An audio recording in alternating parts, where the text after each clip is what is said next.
అందరికీ నమస్కారం. మీరందరూ మా ఛానల్కి అందిస్తున్నటువంటి సహకారానికి మరియు మీరు అందిస్తున్న ప్రోత్సాహానికి నా అభివందనం. మీరు ఇలాగే ముందు నా ఛానల్ని ఇలాగే ఆశీర్వదించాలని, ఇలాగే నాతో నన్ను ప్రోత్సహించాలని మనస్ఫూర్తిగా కోరుకుంటూ మీకు తెలిసిన వాళ్ళని, మీ బంధువులని కూడా ఈ ఛానల్కి సబ్స్క్రైబ్ చేయించగలరని మనసారా కోరుకుంటూ మీ Srinivas. Thank you very much.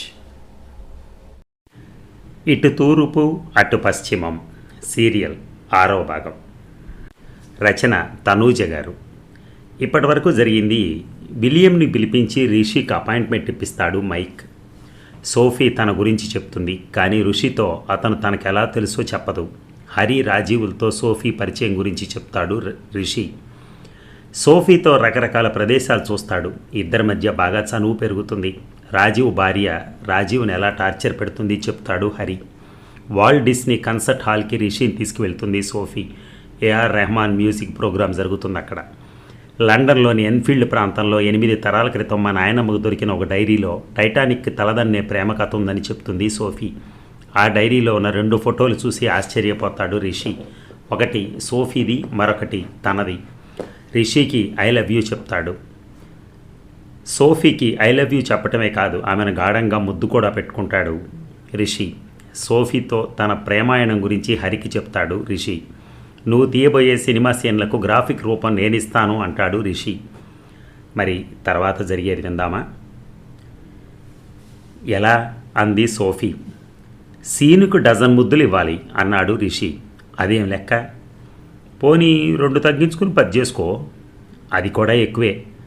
సరే, ఆ లెక్క తర్వాత చూసుకుందాం. నీకు ఈ ప్రపోజల్ ఇష్టమైతే మన మధ్య అగ్రిమెంట్ కుదిరిందన్న రుజువుగా ఒక ముద్దు అడ్వాన్స్ ఇవ్వు అని గట్టిగా హక్ చేసుకుని గాఢంగా ముద్దు పెట్టింది సోఫీ. మైక్ ఎదురుగా లేటెస్ట్ 3 నెలల కాలానికి సంబంధించిన కంపెనీ బ్యాంక్ స్టేట్మెంట్లు పెట్టున్నాయి. అతను ఎదురుగా కుర్చీలో ఫైనాన్స్ హెడ్ కూర్చునున్నాడు. ఈ క్యాష్ ఫ్లో స్టేట్మెంట్లు నిజమేనా? 100% నిజమే. ఒక్కసారిగా మన కంపెనీ పెర్ఫార్మెన్స్లో ఇంత మార్పు ఎలా సాధ్యమైంది? కొత్తగా చేరిన రిషి తెచ్చిన మార్పు ఇదంతా. అతని దగ్గర ఏ మంత్రదండం ఉందో కానీ నెల రోజుల పనిని వారం రోజుల్లో చేయిస్తున్నాడు. అతనికి మనం ఇచ్చిన టీం కూడా పెద్ద గొప్పదేం కాదు. వారితోనే అతను ఇంత అవుట్పుట్ ఇవ్వటం అమేజింగ్ అని మైక్ అంగీకారంగా తల ఊపాడు. బాస్, మీకు చెప్పేటంతటి వాడిని కాను, కానీ ఒక సలహా ఇవ్వనా? ఆ రిషికి కొద్దిగా బోనస్ ఇచ్చేనా, కంపెనీ వదిలిపోకుండా చూసుకోండి అని చెప్పాడు ఫైనాన్స్ హెడ్. ఆ సంగతి నేను చూస్తాను. నువ్వు చేయవలసింది ఒకటి ఉంది.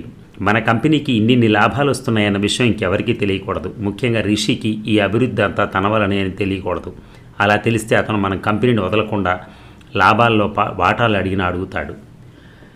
అతనికి అంత తెలివి ఉందని నేను అనుకోను. అతనికి ఉండాల్సిన అవసరం లేదు. అతనికి సహాయం చేసే కొంతమంది స్నేహితులు ఉన్నారు. మొదటి రోజే అగ్రిమెంట్ మీద సైన్ చేయమంటే లాయర్ని తీసుకొచ్చాడు. అప్పుడు అలాంటి పని చేస్తాడని మనం ఎవరైనా ఊహించామా? చేయలేదు కదా. నిజమే అన్నట్టు తల ఊపాడు ఫైనాన్స్ హెడ్. అసలు ఇదేదీ జరగకపోయినా మరొక ప్రమాదం ఉంది. సిగరెట్ వెలిగించుకుంటూ అన్నాడు మైక్. ఇదే ఊళ్ళో ఎన్నో కంపెనీలు మనం చేసే పనులు చేస్తున్నాయి. వాళ్ళకు మనిషి వలన మనకింత లాభాలు వస్తున్నాయని తెలిసాయనుకో, ఆ మనిషికి ఎంత ప్యాకేజ్ అయినా ఆఫర్ చేసి తమ కంపెనీలోకి లాక్కునే ప్రయత్నం చేస్తారు. వీటన్నిటినీ ఆపాలంటే మనకు కొంత సమయం అవసరం. ఈలోపు మన కంపెనీ లాభాల గురించి ఎవరికీ తెలియకూడదు. ఓకే అన్నాడు ఫైనాన్స్ హెడ్ వెళ్ళడానికి లేస్తూ. థ్యాంక్ యూ అన్నాడు మైక్. ఆ తర్వాత అతను చాలాసేపు ఆలోచిస్తూ ఉండిపోయాడు. ఆ రోజు సోఫీ తన బామ్మ కథ చెప్పడానికి పూనుకుంది. మొబైల్లో రికార్డ్ చేసుకుంటూ ఆసక్తిగా వింటున్నాడు రిషి. ఇది 1855లో మొదలై 1858 మధ్య వరకు జరిగిన కథ. మా బామ్మ తన డైరీలో రాసుకున్న జ్ఞాపకాలను నేను కథలా మలిచాను. ఈ కథలో హీరో హీరోయిన్ల పేర్లు కూడా రిషి, సోఫీలే. ఎక్కడా కన్ఫ్యూజ్ కావద్దు. డోంట్ వరీ, క్యారీ ఆన్ అన్నాడు రిషి. మరొక విషయం, ఈ కథ జరుగుతున్నది 1857 ప్రాంతాల్లో అయినా నేపథ్యంలోని సంఘటనలకు బీజం అంతకు 100 ఏళ్ల క్రితమే పడింది. 100 ఏళ్ల క్రితమా? అవును, సరిగ్గా చెప్పాలంటే 23 జూన్ 1757వ తారీఖున. ఏం జరిగింది ఆ రోజు? మీ స్కూలు పుస్తకాల్లో నేర్పి ఉంటారే.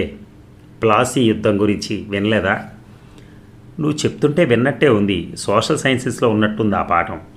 నేను చెప్పే కథను అర్థం చేసుకోవడానికి ఆ రోజుల్లో ఉన్న రాజకీయ నేపథ్యం కూడా తెలిసి ఉండటం అవసరం. ఇంగ్లాండ్ నుంచి వ్యాపారం కోసం భారతదేశంలోకి ప్రవేశించిన ఈస్ట్ ఇండియా కంపెనీ నెమ్మదిగా వ్యాపారంతో పాటు ఇండియాలోని ప్రదేశాలను ఆక్రమించుకోవటం మొదలుపెట్టింది. అప్పటికి భారతదేశాన్ని 400 ఏళ్లుగా పరిపాలిస్తున్న మొఘలులు బలహీనపట్టం మొదలుపెట్టారు.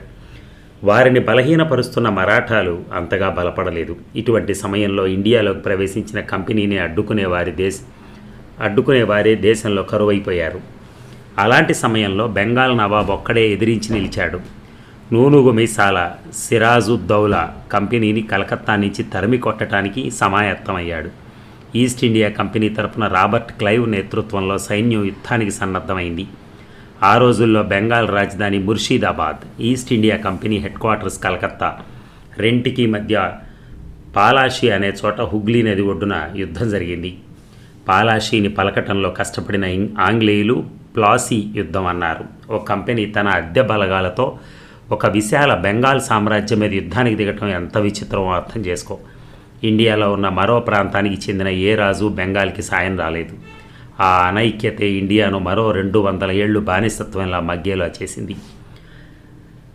సోఫీ, నీకు ఇండియన్ హిస్టరీ గురించి ఇంత తెలుసంటే ఆశ్చర్యంగా ఉంది అన్నాడు రిషి. నేను కథ రాస్తున్నాను కాబట్టి దాని నేపథ్యానికి ఈ చరిత్ర తెలుసుకోవటం అవసరం కాబట్టి వివరాలు తెలుసుకున్నాను. కానీ మీది భారతదేశం, మీకు మీ చరిత్ర తెలియకపోవటం నాకు మరింత ఆశ్చర్యాన్ని కలిగిస్తోంది అంది సోఫీ. ప్రస్తుతం మేము మా పిల్లలకి ఇంజనీరింగ్ తప్ప ఇంకేం నేర్పట్లేదులే అని చెప్పాడు రిషి. సరే, మళ్ళీ చరిత్రలోకి వెళ్దాం. సిరాజుద్దౌలాకి 50,000 సైన్యం ఉంది. 40 ఏనుగులు, 10 ఫిరంగులతో యుద్ధానికి దిగాడు. రాబర్ట్ క్లైవ్ దగ్గరున్నది 3,000 సైన్యం మాత్రమే. అయినా క్లైవ్ ఎలా గెలిచాడు? చూసావా, నేను చెప్పకముందే రాబర్ట్ క్లైవే గెలిచాడని ఊహించేశావు. ముందే చెప్పాను చూసావా. భారతీయుల్లో ఉండే అనైక్యత గురించి ఇక్కడ కూడా అదే పనిచేసింది.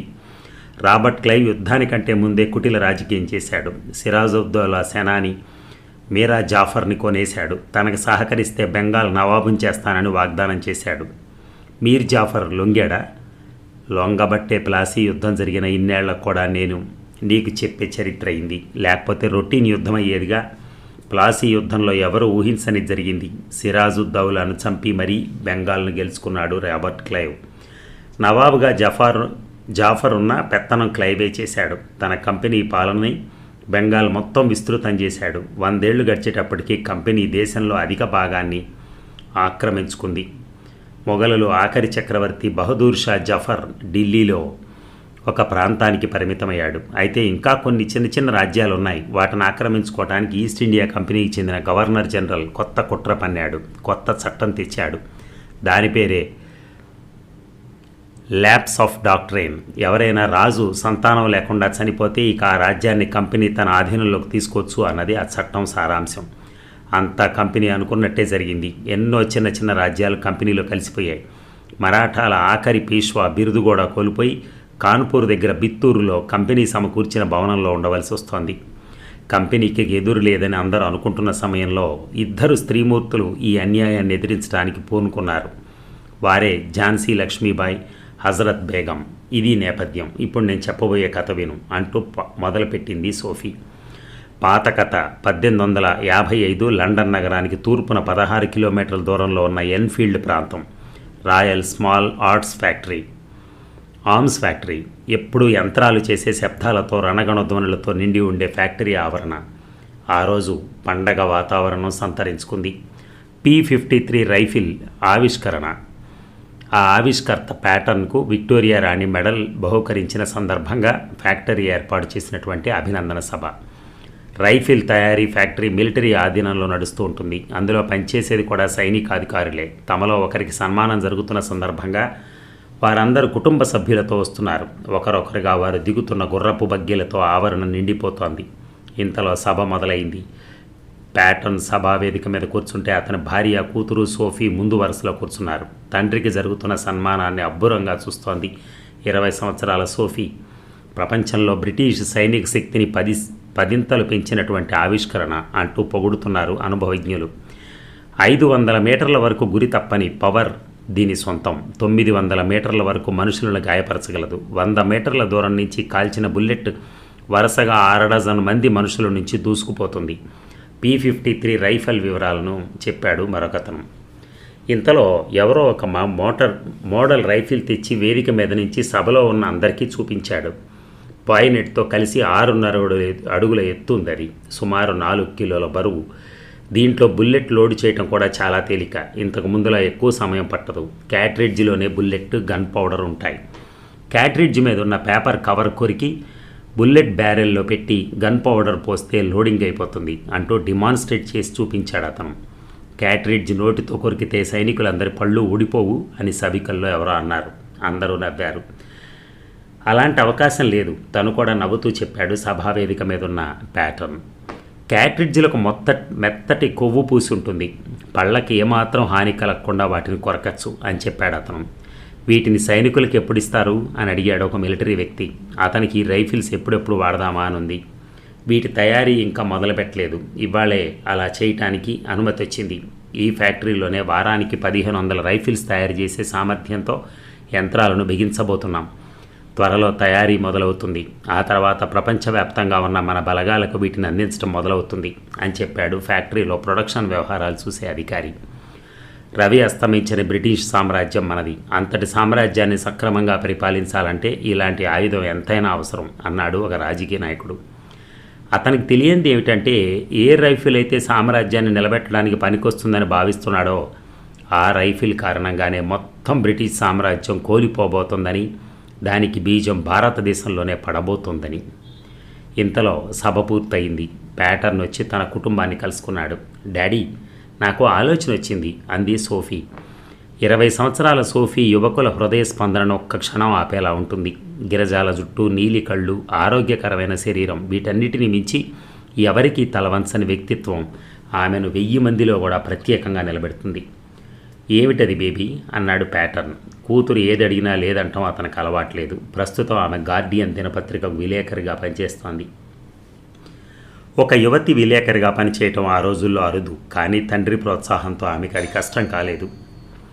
సోఫీ తల్లికి మాత్రం కూతురు ఏదో కొంప మీదకు తేబోతోందని అర్థమైంది. సోఫీ, ఏదో ఒకటి అడగడం, మీరు సరే అంటాం కుదరదు, ముందు దానికి పెళ్లి చేయాలి అంటూ తను కల్పించుకుంది. నేను చెప్తుంది కూడా అదే. ఒకసారి పెళ్ళైతే దూర ప్రయాణాలు చేయటం కుదరదు. అందుకే ఒకసారి ఇండియా వెళ్తాను, ఆ తర్వాత పెళ్లి చేసుకుంటాను. ఇండియా వెళ్తావా?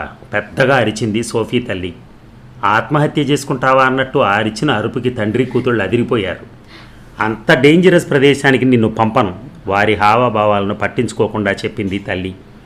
నువ్వు చెప్పు అన్నాడు ప్యాటర్న్ ఆ మాటలు పట్టించుకోకుండా. నేను నీ రైఫిల్ ఇండియన్ ఆర్మీలో ఎలా ఉపయోగపడుతుందో పరిశీలిస్తాను. మా గార్డియన్ పత్రికకి ఫస్ట్ హ్యాండ్ రిపోర్ట్ ఇస్తాను.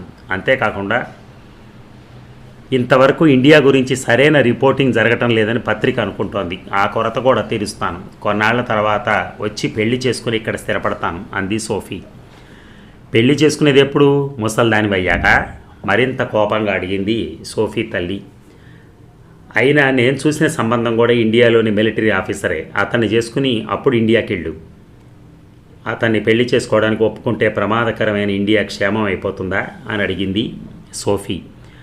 అవదు, నిన్ను పెళ్లి చేసుకోవాలంటే ఉద్యోగానికి రిజైన్ చేసి ఇండియా రావాలని కండిషన్ పెట్టాను. దానికి అతను ఒప్పుకున్నాడు. అయినా నాకు ప్రస్తుతం ఏ మొగుడు అవసరం లేదు. నేను ఇండియా వెళ్ళొచ్చాకే పెళ్లి చేసుకుంటాను అని ఖచ్చితంగా చెప్పేసింది సోఫీ. ఇక తను కల్పించుకున్నాడు సోఫీ తండ్రి. నువ్వు అడుగుతున్నది కొద్దిగా కష్టమైన పనే. ఒంటరిగా ఒక యువతి ఇండియా లాంటి తెలియని ప్రదేశంలో తిరగడం కష్టమే. అయినా ఏదైనా దారికి దొరుకుతుందేమో ఆలోచిద్దాం అన్నాడు ప్యాటర్న్. కూతురిని పంపించడని ఆ మాటలకు అర్థం చెప్పుకుంది సోఫీ తల్లి. తనను పంపించడానికి మార్గం వెతుకుతాడని అర్థం చేసుకుంది సోఫీ. 1856 మద్రాస్ పోర్ట్. బ్రిటిష్ నౌక విక్టోరియా ఇంకాసేపట్లో పోర్ట్లో బెర్త్ కాబోతోంది. ఈస్ట్ ఇండియా కంపెనీ తరపున గవర్నర్ జనరల్గా నియమితులైన క్యానింగ్, అతని భార్య ఈ నౌకలోనే వస్తున్నారు. ఇప్పటి వరకు గవర్నర్ జనరల్గా ఉన్న డల్హౌసీ నుంచి ఈయన కలకటాలో ఛార్జ్ తీసుకోవాల్సి వచ్చింది. గవర్నర్ జనరల్ అంటే బ్రిటిష్ ప్రభుత్వం నియమించిన అత్యున్నత అధికారి, పూర్తి భారతదేశానికి అధిపతి. 2 నెలల క్రితం ఈ నౌక ఇంగ్లాండ్లో బయలుదేరింది. కాంగోలో ఒకసారి, మొగదీష్లో మరోసారి అవసరమైన పదార్థాలను కొనుక్కోవడానికి ఆగింది. తన ఆఖరి మజిలీగా ప్రస్తుతం మద్రాసులో ఆగింది ఈ నౌక. 2 రోజులు ఇక్కడే ఉన్న తర్వాత తిరిగి తన ప్రయాణం కలకత్తాకు మొదలు పెడుతుంది. క్యానింగ్ గౌరవార్థం మిలిటరీ రెడ్ కార్పెట్ స్వాగతం ఏర్పాటు చేసింది. నౌక నుంచి ముందుగా క్యానింగ్, ఆ వెనక అతని భార్య లేడీ క్యానింగ్ దిగారు. గుర్రపు బగ్గీ వరకు ఏర్పాటు చేసిన రెడ్ కార్పెట్ మీద నడుస్తూ వచ్చిన క్యానింగ్, అతని భార్య గుర్రపు బగ్గీ ఎక్కారు. బగ్గీ కింగ్ జార్జ్ కోట వైపు సాగిపోయింది. క్యానింగ్ ఎక్కిన బగ్గీ పోర్టు బయట వెళ్లే వరకు అక్కడ కార్యక్రమాలు నిలిపివేశారు. సామాన్య వర్కర్లను అక్కర లేకుండా బయటికి పంపేశారు. రిషి తన పటాలంతో అక్కడి భద్రతా వ్యవహారాలన్నీ చూస్తున్నాడు. క్యానింగ్ పోర్టు నుంచి బయటికి వెళ్ళిపోవడంతో నిట్టూర్చాడు. అతను మద్రాసు రెజిమెంట్లో ఒక చిన్న అధికారి. గవర్నర్ జనరల్ ప్రయాణిస్తున్న బగ్గీ పోర్టు విడిచి వెళ్లే వరకు పోర్టును కంట్రోల్లోకి తీసుకోమని ఈరోజు అతన్ని ఆదేశించారు. తనకు అప్పచెప్పిన పని సక్రమంగా నిర్వర్తించినందుకు తృప్తిగా నిట్టూర్చాడు రిషి. పోర్టులో తిరిగి మామూలు కార్యక్రమాలు మొదలవుతున్నాయి. దూరంగా కింగ్ జార్జ్ కోట నుంచి 21 ఫిరంగులు మోగిన శబ్దం వినిపించింది. క్యానింగ్ ద్వారా ప్రయాణిస్తున్న గుర్రపు బగ్గీ కింగ్ జార్జ్ ఫోర్టుకు చేరుంటుందనుకున్నాడు రిషి. ఇప్పుడు నౌక నుంచి మామూలు ప్రయాణికులు కిందకు దిగుతున్నారు. తన పని అయిపోవడంతో బయటికి వెళ్ళబోయాడు రిషి. ఇంతలో అతని అధికారి అక్కడికి వచ్చాడు. అతని పేరు శేషయ్య నాయుడు. అతనికి రిషి మీద బాగా గురి. రిషి, ఒక ముఖ్యమైన పనుంది అంటూ అతన్ని పక్కకు తీసుకెళ్లాడు. చెప్పండి సార్ అన్నాడు రిషి. ఈ ఓడలో మద్రాస్ రైల్వే కంపెనీకి చెందిన 6 రైలు ఇంజన్లు వచ్చాయట. వాటిని కిందకు దింపే వరకు నువ్వు ఇక్కడే ఉండి చూసుకో. రైలు ఇంజన్లా? అవి దింపుతుంటే నేనేం చేస్తాను? ఆశ్చర్యంగా అడిగాడు రిషి. కాస్త లోకజ్ఞానం పెంచుకోవాలయ్యా రిషి. పేరు రిషి అని పెట్టుకున్నావని ముక్కు మూసుకొని కూర్చుంటే మిలిటరీలో కుదరదు. ఇప్పుడు ఈస్ట్ ఇండియా కంపెనీ దేశం మొత్తం రైల్వే లైన్లు వేయాలని నిర్ణయించింది. 30 కిలోమీటర్ల లైను రాయపేట నుంచి చిన్నమ్మపేట వరకు వేశారు కూడా. నువ్వు చూడలేదా? చూశాను సార్. ఊరి బయట వేస్తున్న లైన్కి కాపలాగా డ్యూటీ కూడా వేశారుగా. అదే మరి, ఆ లైన్ మీద ఇక రైళ్లు పరిగెడతాయంట. రాయపేటలో ఒక పెద్ద స్టేషన్ కట్టబోతున్నారట. దాని శంకుస్థాపనకే క్యానింగ్ ద్వారా ఇక్కడికి ఆగింది. రేపు ఆర్కాట్ నవాబు కూడా వస్తున్నారు. ఇద్దరూ కలిసి రాయపేట శంకుస్థాపన చేస్తారు ఆ స్టేషన్ని. ఆ తర్వాత క్యానింగ్ దొరగారు బయలుదేరి కలకత్తా వెళ్తారు. ఈ ఇంజన్లు రేపు శంకుస్థాపన సమయంలో స్టేషన్ బయట పెడతారట. అయితే నీకు తెలుసుగా, తెల్లవాళ్ల మీద ఉన్న కోపంతో మన వాళ్లలో ఎవరూ కూడా ఈ ఇంజన్లకు హాని జరగకుండా మనల్ని రక్షణ కల్పించమన్నారు అని చెప్పాడు శేషాద్రి నాయుడు. అంతే కదా, ఇక వదిలేయండి, నేను చూసుకుంటాను అంటూ ఓడవైపు వెళ్ళిపోయాడు రిషి. కిందకు దిగుతున్న ప్రయాణికులను తప్పించుకుంటూ నౌక పైకెక్కారు. ఇంకా అన్లోడింగ్ ప్రక్రియ మొదలు కాలేదు. ప్రయాణికులందరూ కిందకు దిగే వరకు వారికి అసౌకర్యం కలగకూడదని ఇంజన్లు కిందకు దింపే పని పెట్టుకోలేదు. ఇంతలో ఓడ ఫస్ట్ క్లాస్ క్యాబిన్ నుంచి ఒక అమ్మాయి హడావిడిగా బయటకు వచ్చింది. ఆ అమ్మాయితో ఒక పెద్ద సూట్ కేసు కూడా ఉంది. అప్పటికే అనుకున్న దానికంటే ఆలస్యమైనట్టు వడివడిగా నడుస్తూ ప్రయాణికులు దిగుతున్న వైపు నడిచింది. ఆ అమ్మాయిని చూసి ఒకలాంటి షాకు గురయ్యాడు రిషి. ఆ గిరజాల జుట్టు, ఆ నీలి కళ్ళు, ఆ గంధపు రంగు శరీర వర్ణం అన్నిటినీ మించి ఆ అమ్మాయిలో ఉప్పొంగుతున్న ఉత్సాహం అతని కళ్ళు తిప్పుకోనివ్వలేదు. ఆ అమ్మాయి మాత్రం రిషిని పట్టించుకోకుండా అతను ముందు నుంచి నడుచుకుంటూ వెళ్ళిపోయింది. తన ముందు నుంచి వెళ్తున్న ఆ అమ్మాయిని చూస్తున్న రిషి అయస్కాంతానికి ఆకర్షితమైన ఇనుప మొక్కలాగా ఆలోచనలన్నీ మరిచి ఆమె వెనక అడుగు వేయబోయాడు. ఇక్కడ సెక్యూరిటీ వాళ్ళు ఎవరయ్యా, కొద్దిగా ఇటు రండి అని పిలిచిన నౌక సిబ్బంది అరుపు విని ఈ లోకంలోకి వచ్చాడు రిషి. వస్తున్నా అనక తప్పలేదు అతనికి. మళ్ళీ తల తిప్పి చూస్తే ఆ అమ్మాయి కనిపించలేదు. జీవితంలో మొట్టమొదటిసారి తన మీద తను అదుపు కోల్పోయేలా చేసిన ఆ అమ్మాయికి మరీ తలుచుకుంటూ ఆ అమ్మాయిని తనను పిలిచిన వ్యక్తి వైపు వెళ్ళిపోయాడు Rishi. King George fort canning గౌరవార్థం విందిస్తున్నారు. ఈస్ట్ ఇండియా కంపెనీ ఏలుబడిలో ఉన్న ప్రాంతాల కలెక్టర్లు, ఇతర ఉన్నతాధికారులు అక్కడున్నారు. మైసూరు నవాబు, గోల్కొండ నిజాం, ట్రావెన్కోర్ మహారాజు, ఆర్కెట్ నవాబు తమను తాము పరిచయం చేసుకున్నారు. విందు జరుగుతున్న హాలు విశాలంగా ఒకేసారి 400 మంది పట్టేలా ఉంది. టేకు చెక్క మీద చెక్కిన కళాకృతులు వివిధ ప్రదేశాల్లో అందంగా అలంకరించబడున్నాయి. బ్రహ్మాండమైన షాండిలియర్లు సీలింగ్ నుంచి వేలాడుతున్నాయి. పట్టు తెరల వెనక నుండి వెండి ట్రేలలో విదేశీ మద్యం ఇండియన్ బట్లర్ల చేతుల మీదుగా అందరికీ అందుతోంది. రాత్రి పొద్దుపోయే వరకు విందు జరిగింది. తర్వాత ఒకరొకరుగా అతిథులందరూ సెలవు తీసుకున్నారు. అందరూ వెళ్ళిపోయాక బ్రిటిష్ అధికారులతో క్యానింగ్ ఆంతరంగిక సమావేశం జరిగింది. దక్షిణ భారతదేశంలో ఉన్నటువంటి రాజకీయ పరిస్థితుల మీద చర్చ సాగుతోంది. మరి ఈ భాగం ఇంతటితో సమాప్తం. మళ్ళీ రేపు కలుద్దాం. ధన్యవాదాలు. Thank you.